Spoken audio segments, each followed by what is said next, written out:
तर मित्रांनो फायनली आम्ही गेस्ट हाऊसला आलो आहे आणि तयारी पण केली. आम्हाला जायचं आहे सीबीएस स्टँडला. तिकीट कॅन्सल कराय कारण परवा जो प्रॉब्लेम झाला मी त्या व्हिडिओमध्ये आता आज जो व्हिडिओ पडणार आहे त्या व्हिडिओमध्ये नक्की बघा कारण काय प्रॉब्लेम झाला होता. आणि दुसरी गोष्ट म्हणजे प्रिया बोलते की ती आता बस नको आम्हाला कारण ती एवढी भंगार गाडी आहेत त्यामुळे जायला पण येता वेळी एवढा त्रास झाला तर आणि जाताना पण त्रास नको. तर मॅडम आमच्याकडे तयार होते महालक्ष्मीला जायचं आहे. हे बघा तयार होते. कसा वाटला रूम? किती मोठा रूम आहे बघा. इथे सोफा आहे, ह्या बेड आहेत आणि आता आम्ही जाणार आहे महालक्ष्मी याला. तर चला मग तुम्हाला मी सर्व दाखवतो. तिथून मग आमचा प्रवास कोल्हापूरला आम्ही कुठे कुठे जाणार आहे. गेल्या वेळी ज्या बसमधनं आलो त्यावेळी नुसतीच भांडणंच. जेव्हापासून बसलो तेव्हापासून ते येण्यापर्यंत भांडणंच. तर पहिल्यांदा झाले आपल्याला ड्रायव्हर यांच्याबरोबर कारण पहिलीच गाडी 2.5 तास लेट होती आणि त्यानंतर परत नाश्ता करायला गेले. तो ड्रायव्हरची वाईगिरी वगैरे ते सर्व तुम्ही त्या व्हिडिओमध्ये बघा. त्यानंतर गाडी जेवायला थांबली. मला वाटतं लोणावळ्याच्या आधी जेवायला थांबली. जेवायला थांबल्यानंतर कंडक्टर काय बोलला की जेवायला 20 मिनटं थांबणार आहे. मग सगळे आम्ही गेलो जेवायला कारण आम्ही 5 वाजल्यापासून बस स्टॉपवरती होतो आणि 5 वाजल्यापासून असल्यामुळं त्यामुळं माझा उपवास पण होता, मला जेवायचं होतं. त्यानंतर आम्ही त्या हॉटेलमध्ये गेलो. टायमिंग बघितलं आम्ही 11:50 झाले होते आणि त्यानंतर मी जेवण मागवलं. जेवण मागवल्यानंतर फक्त 10 मिनटं लेट झालं असेल म्हणजे 30 झाले होते. मग 12-20 झाले त्यामुळे मी आलो. तर त्यातला काही एक पॅसेंजर होता तर तुम्हाला एवढा पाऊण तास लागतो का जेवायला वगैरे आणि असं. तर मी म्हटलं कुठं कुणा घड्याळ बघितलंस तू? तर मी म्हणलो 30 मिनटं झालेत आणि हे मला नको बोला तू. मी म्हणलो तू मला विचारू शकत नाही, जाऊन का नाही कंडक्टरला बोल. आणि जेवढे माझ्याबरोबर जे नालासोबत आले ते पण म्हणले की 2.5 तास ज्यावेळी बस लेट होती ST त्यावेळी तुम्ही कोण होते का बघायला. मग आता त्यांचं 10 मिनटं लेट झाल्या मग तुम्ही का बोलता वगैरे असं. आणि मी जास्त काही त्याला बोललो नाही. त्यानंतर आम्ही आलो गाडीत बसलो वगैरे आणि गेलो. मग मॅडम पण आमच्या काय बघायलाच नको. मॅडमचा पारा चढला त्याच्यावरती की तू कसा बोलू शकतो, आम्हाला तुझा काय संबंध वगैरे. काय प्रिया? हो मग काय कोणीच पॅसेंजर बोलत होते आणि त्याचाच आवाज. त्यांनी पण थोडं समजून घ्यायला पाहिजे होतं ना. फक्त आम्हाला 5 ते 7 मिनिटं लेट झालं होतं. गाडी 10 मिनिटं. हा तर तो आम्ही जस्ट तिथनं येत होतो तेव्हाच बडबड करायला लागला तरी आम्ही काय बोललो नाही. बसमध्ये चढल्यानंतरही त्याची बडबड. ऍक्च्युअली आम्ही ते शूट करायला पाहिजे होते. त्याच्यानंतर मग मला राग आला की एकदा माणूस बोलला ना तर दुसऱ्यांदा शांत राहायला पाहिजे. पण आम्ही गप असल्यामुळे त्याचा आवाज जास्त चढला. मग हे पण बोलायला लागले, मी पण बोलायला लागले, तेव्हा तो मग कुठे शांत बसला. तर मित्रांनो आम्ही आता जातो महालक्ष्मीला. तर चला मग तुम्हाला दाखवतो महालक्ष्मीचं मंदिर वगैरे. हाऊस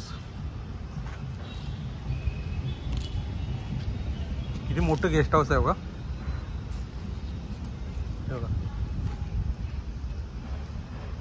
कसं वाटतं गेस्ट हाऊस? मस्त एकदम मस्त एकदम मोठं म्हणजे असं छान वाटतं इथे. आणि रूम पण मोठे आहेत. मस्त गव्हर्नमेंटचं आहे. तर आमचं साहेबांनी आमची सोय केलेली आहे इकडे मस्त. चला आता आपले रिक्षा बसत आपल्या सीबीएसला जायचं.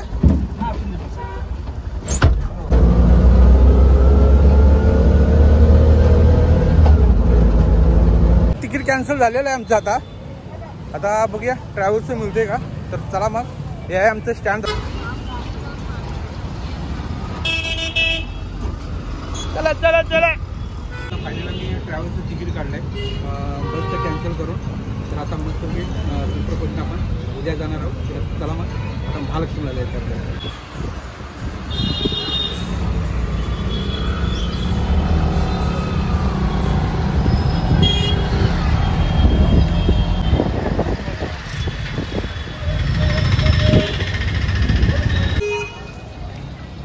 हो मॅडम थांबा की मला एकटा टाकून कुठे झालं. हां तर आम्ही आता महालक्ष्मी मंदिराजवळ आलोय. हे बघा महालक्ष्मी मंदिर. मॅडम चालली पुढे. हे बघा महालक्ष्मी मंदिर. आतमध्ये जाऊया. कारण आता आमचं महालक्ष्मीचं दर्शन झालंय VIP मधून. कारण सुप्रिया मॅडम आहेत पोलीस इन्चार्ज आहेत तर त्यांनी आम्हाला घेऊन VIP लाईन दाखवून मस्त दर्शन भेटलं आहे मला. तर धन्यवाद ताई. आम्हाला एंट्री भेटली डायरेक्ट तिथे दर्शन घ्यायची. परत ताईंना थँक्यू मनापासून. ठीक असेल.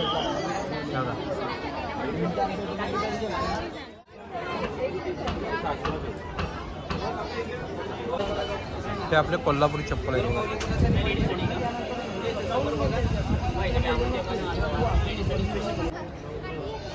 काय मस्त वाटलं आज महालक्ष्मीचं दर्शन घेऊ. देऊन जा मला जोगवा.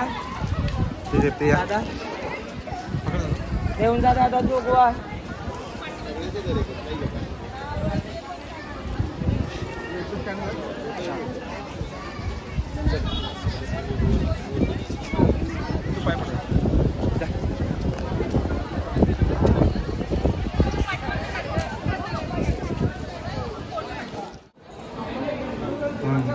होय.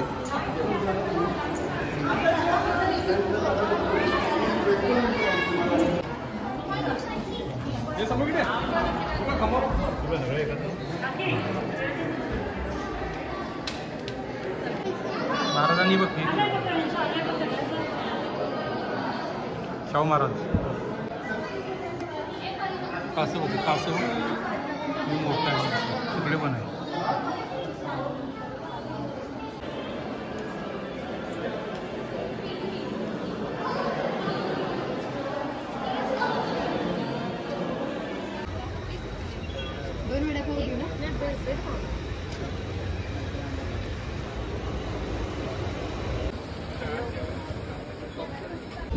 बघ चांगले बघून घे. माधवा रोड हे आहे आमचा महाद्वार रोड. मॅडम बॅग घ्यायला लागली साहित्य ठेवायला. काय झालं घेतली का? आता आम्ही रंकाळा चौपाटीला. बघ येतं रंकाळा चौपाटी. काय जगात भारी आम्ही कोल्हापुरी. रंकाळा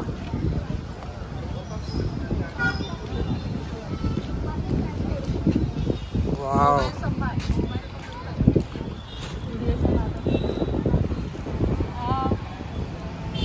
मस्त ना. ला ला ला ला. त्या तिकडे बोटी आहेत बघ. त्या तिकडे बोटी. आता आलोय सोंगळेला जेवायला. बघा सोंगळ हॉटेल आहे. तर मी राहुल दादांना फोन केला होता. तर आम्ही प्रॉपर आता पोहोचलोय. तर बघूया आतमध्ये कसं कसं आहे सोंगळे हॉटेल. काय बोलते कसं वाटतं हॉटेल? खूप छान वाटतंय. बाहेर एंट्री तरी भारी आहे. व्हिडिओ तर खूप पाहिले त्यांचे. तर आता बघूया आतमध्ये जाऊन चला काय कसं आहे ते. सोंगाड्या एक पक्ष आणलेला. इंटरेस्टला ती आपली पाणी ओढण्याचं एक विहीर पण बांधलेलं आहे. लेडीज पाणी काढते. हॉटेल बघा.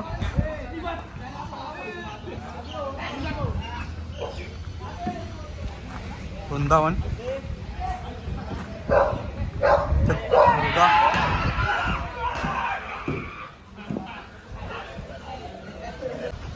बैलगाडीने मोठं हॉटेल आहे. मसाला घर आहे. हे बघा.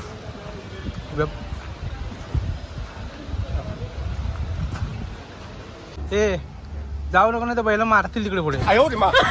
मारतील जाऊ नको. हा अरे जाऊ नको मारे.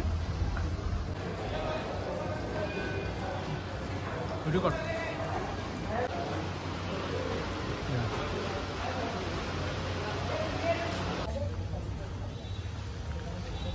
ती आहे स्वयंपाकघर बघा. थोडं मोठं हॉटेल आहे. आणि ज्या बनताच्या भाकरी चुलीवरच्या इकडं चुलीवरची भाकरी बनते.